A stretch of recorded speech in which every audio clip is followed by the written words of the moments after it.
Maria Elena Hernandez, a 57-year-old immigrant from Nicaragua, stands on the balcony of an apartment in Plantation that she shares with her family. Hernandez has been living in South Florida legally for the past 19 years. The Trump administration has announced it is ending TPS for Nicaraguans like Hernandez. Their status now expires in January 2019. Miami. For nearly 20 years, the Nicaraguan man worked long hours cleaning homes and buildings in South Florida. He started his own cleaning business 11 years ago and now employs half a dozen workers. He thought he could soon begin to enjoy the fruits of his labor. But now all of that is at risk. Like many Americans approaching retirement age, the 62-year-old planned to retire next year and start collecting his benefits. But the Trump administration announced bad news a week ago. It's ending an immigration protection for him and 500 other Nicaraguans.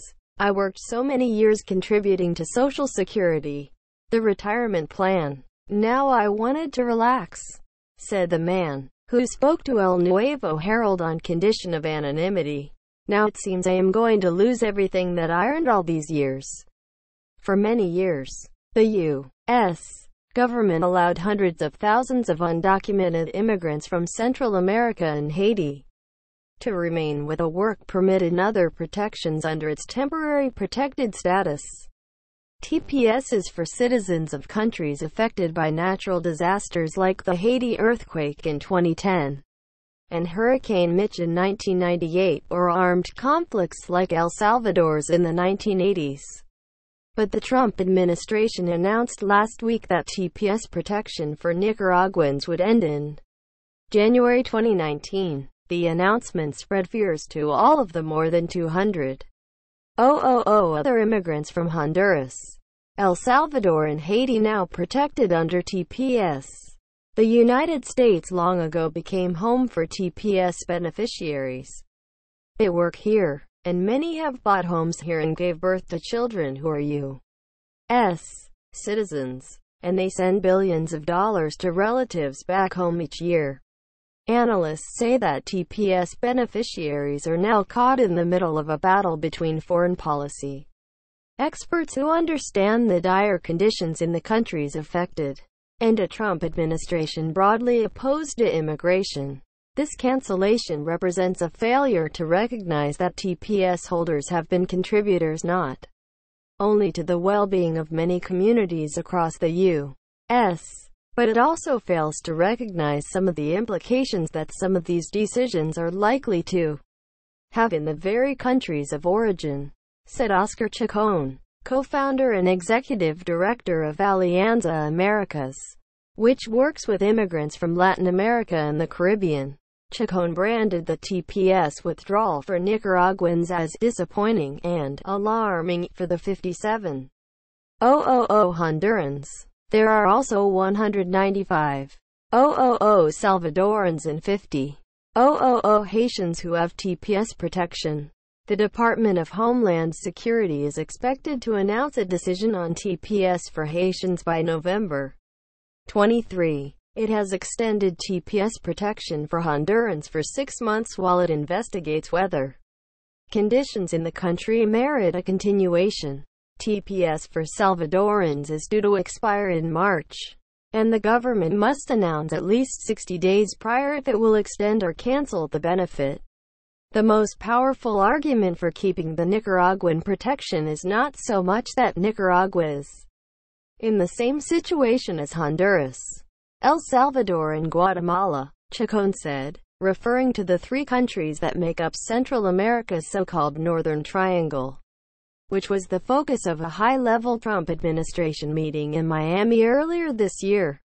It has a lot more to do with how much these communities are really deeply embedded in U.S. society. These are communities that have raised families here. Maria Elena Hernandez came to South Florida from Nicaragua more than 20 years ago to visit her brothers. She legally extended her tourist visa, then watched on television as Hurricane Mitch devastated much of her country. That was terrible. I decided to stay. to help my country and my family from here.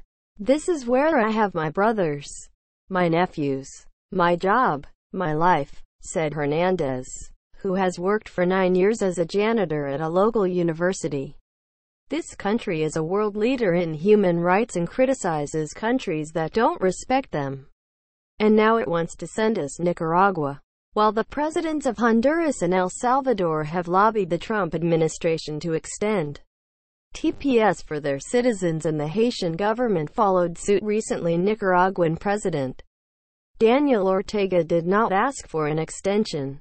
Some analysts said Ortega's lack of action influenced the Trump administration to end TPS for Nicaraguans. Others believe that Washington picked on Nicaraguans because of their much lower number under TPS protection. The government of my country did not speak out for us, left us alone, and that shows that we are not important to them, said Hernandez, an official in a local branch of the Service Employees International Union.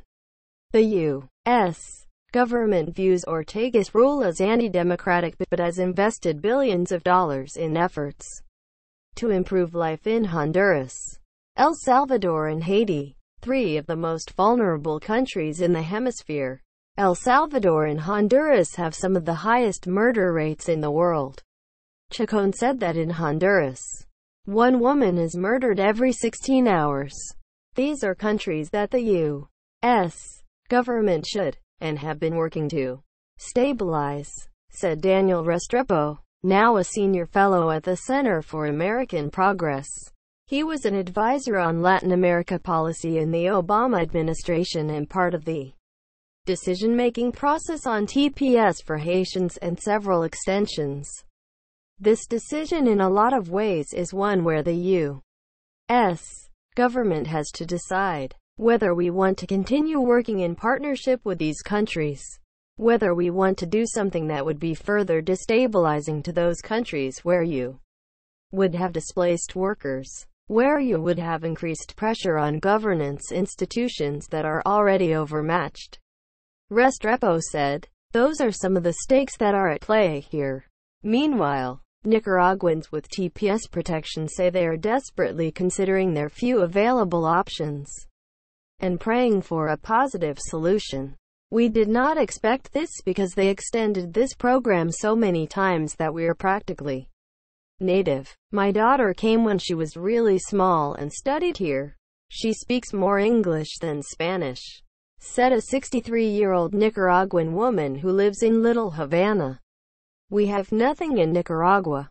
Some U.S. Congress members from South Florida are backing a bill that would allow TPS beneficiaries to apply for permanent residence. For some TPS beneficiaries, like the Nicaraguan man who owns a cleaning company, the only option is to remain in the United States illegally. I don't want to break the law, but everything I have is here. The government is forcing me to join the ranks of the illegals, to live in the shadows, he said. Others, like the woman who lives in Little Havana, are considering moving to another country.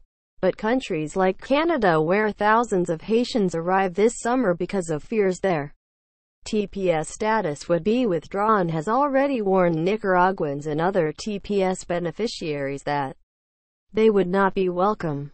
Canadian Member of Parliament Randy Boissonnault is scheduled to visit Miami Sunday to meet with members of the Central American community. We do not want community members to make important life-changing decisions based on false information that might be circulated via social media or through erroneous verbal communication, Boissonnault said. For others, like labor activist Hernandez, her only option is a risky return to Nicaragua. I would leave because I always follow the laws of any country where I live, she said. In this country, where there's freedom of expression, I learned to speak out when I see an injustice. I am not going to be silent in Nicaragua, and could wind up in jail. Quote,